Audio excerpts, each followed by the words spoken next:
Short grooves.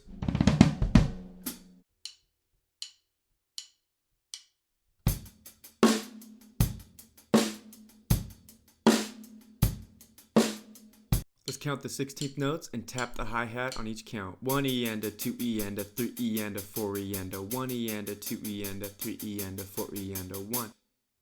Kick on 1 and 3. 1 E and a 2 E and a 3 E and a 4 E and a 1 E and a 2 E and a 3 E and a 4 E and a 1. Snare on 2 and 4.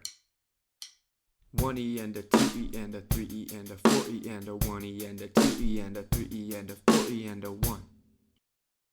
Keep in mind that you can play the hi-hat with the shank of the stick or the tip. This is the shank, and this is the tip. You get a different sound from each, right? So these are 16th notes with the tip. This is the shank.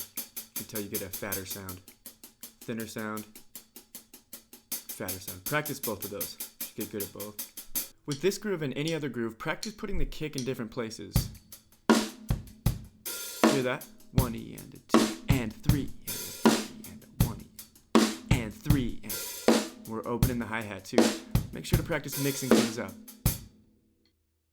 You don't always have to play these 16th note grooves with two hands. So you can, but you can also play them with one hand.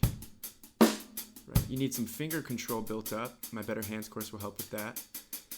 But yeah, it's a different feel, but practice both of those.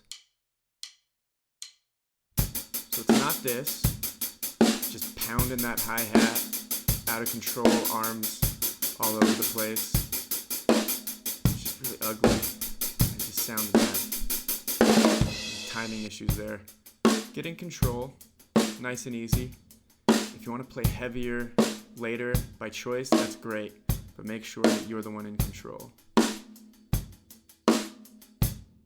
If you're having any trouble playing even 16th notes on the hi-hat, check out the Intro to Singles section of my Better Hands course. And if you want to play these 16th note grooves with one hand really smoothly, check out the finger control section of the Better Hands course as well.